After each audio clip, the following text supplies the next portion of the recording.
E são assuntos que vão merecer análise com o Issa Agostinho e o Wellington Calazans. Deixa-me cumprimentar aqui os dois.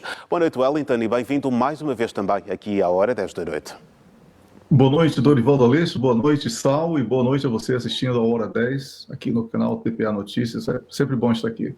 Exato, vamos então começar a olhar para os assuntos que fazem a atualidade do Wellington. Vamos exatamente trazer aqui esta situação envolvendo a África do Sul e também os Estados Unidos, pois afinal o embaixador americano em Pretória acusa a África do Sul de fornecer armas à Rússia, uma situação que já mereceu aqui a resposta também da presidência sul-africana, mas como é que classifica estas acusações?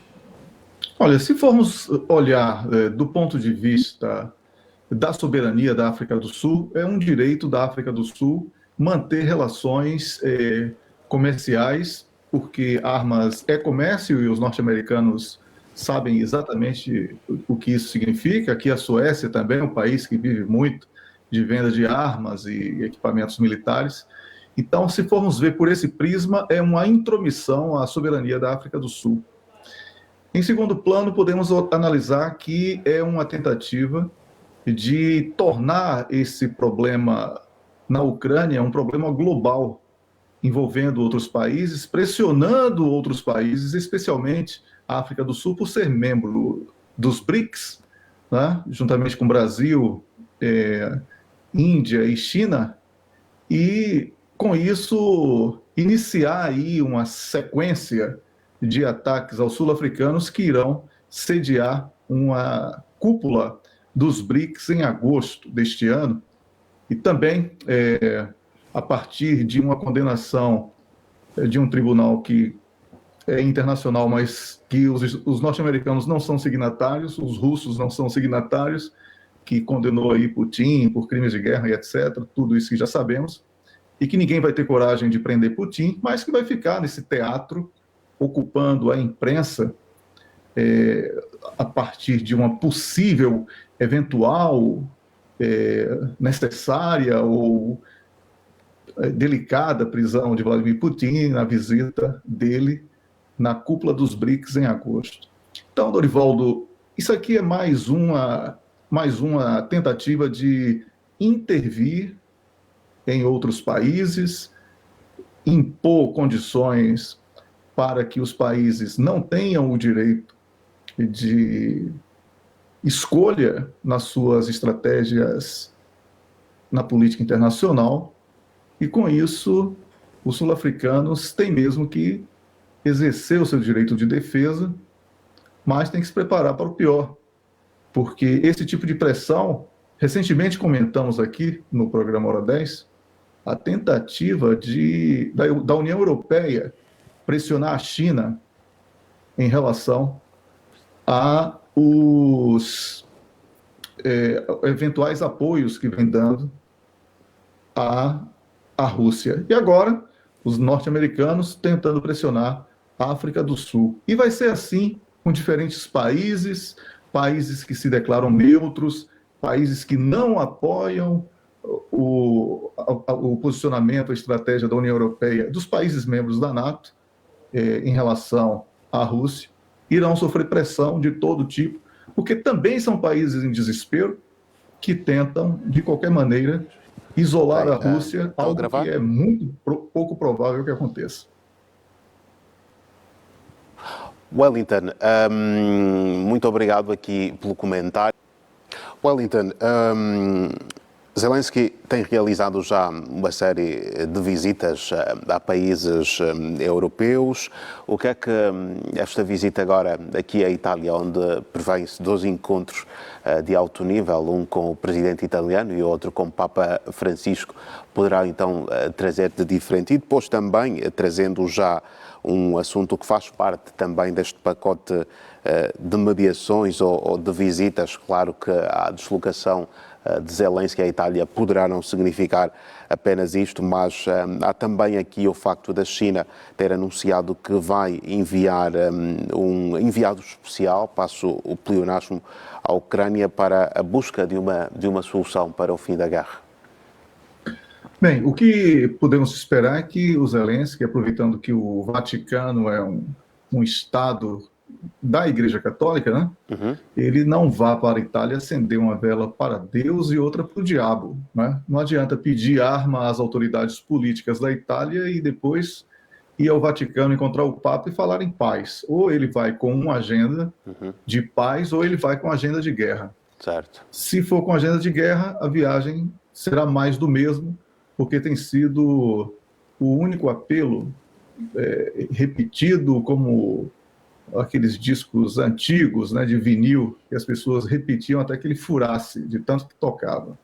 Então, creio que essa visita à Itália, e até da maneira como está sendo feita, porque você tem uma ideia, você que está aí assistindo a esta exposição aqui das opiniões, até hoje à tarde o Vaticano não havia confirmado que o Papa iria ao encontro do Volodymyr Zelensky, ou o contrário, que o Volodymyr Zelensky fosse ao encontro do Papa.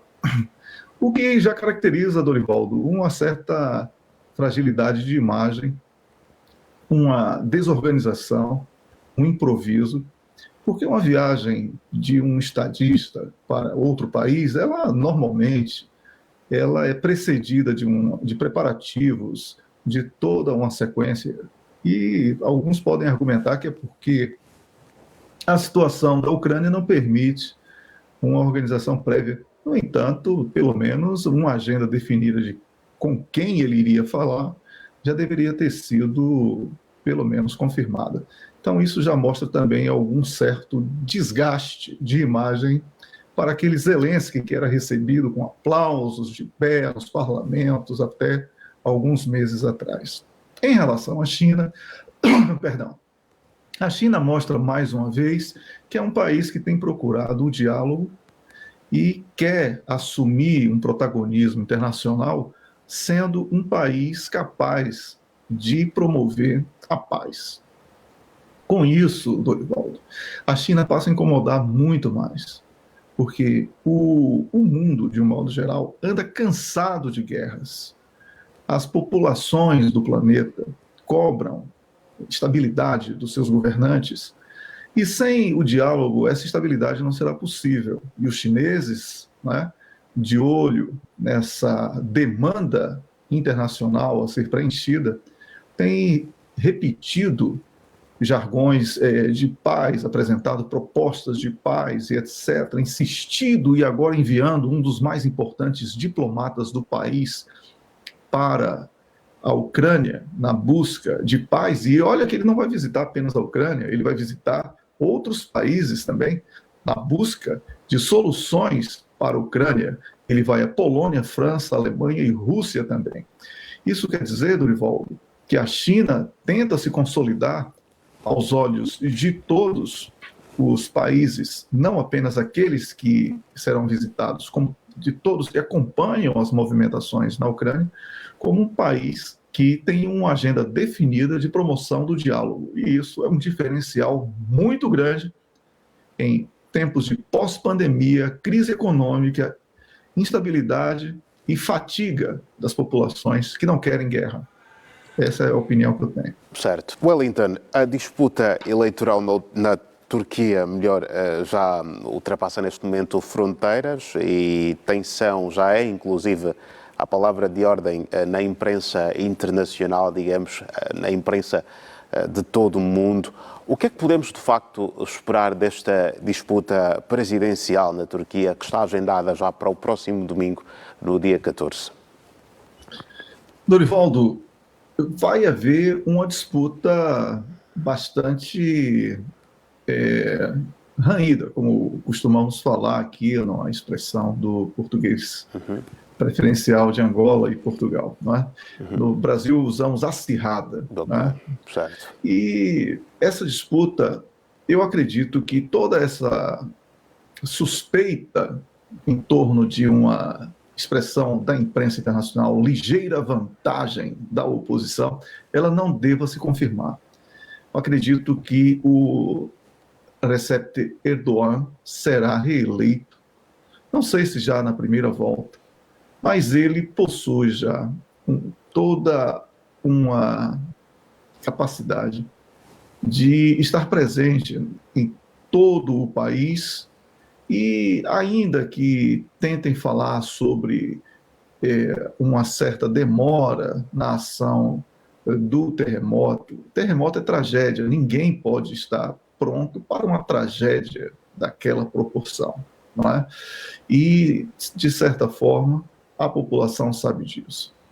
A disputa tem sido muito mais internacional e, por isso, esse destaque internacional sempre negativo em relação ao presidente turco, porque o seu opositor teria uma simpatia maior pela agenda ocidental, mas se a Turquia perder a importância de jogar com todos os atores importantes, né? Repetindo aí a palavra importante para dar destaque, da geopolítica, a Turquia deixa de ser um país estratégico e com um elevadíssimo poder de barganha e passa a ser mais um país vassalo de uma estrutura ocidental que tenta se impor.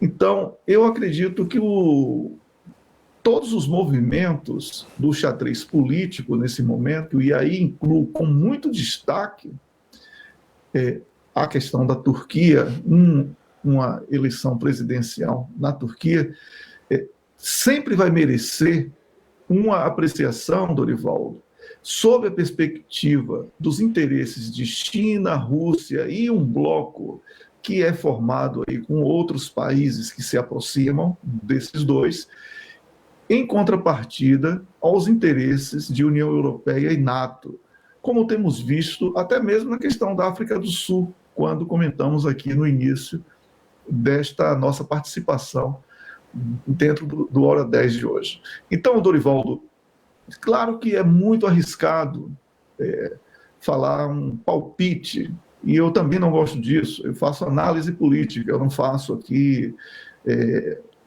cartomancia da geopolítica, mas conhecendo um pouco de política, como eu costumo acompanhar, especialmente processos eleitorais em todo o mundo, porque é um assunto do meu interesse de pesquisa, eu acredito que o Erdogan será confirmado reeleito. Não sei se na primeira volta, não sei se na segunda volta, mas eu acredito que ele tenha, sim, uma vantagem. Eu não acredito nessas pesquisas que apontam a oposição, que até pouco mais de um ano não tinha sequer um candidato, esteja à frente, porque o ambiente não permite que isso aconteça. Bem, e mesmo sem cartomancia ou futurologia, acabaram os dois por nos dar aqui um panorama daquilo que poderão ser as eleições turcas no próximo domingo. Aos dois vou agradecer mais uma vez por mais uma semana de análise aqui no Hora 10 da noite. Muito obrigado, Wellington. Muito obrigado, Issal. Um grande abraço e bom fim de semana para os dois. Obrigado a você. Boa noite, igualmente. Obrigado. Até a próxima semana. Até a próxima.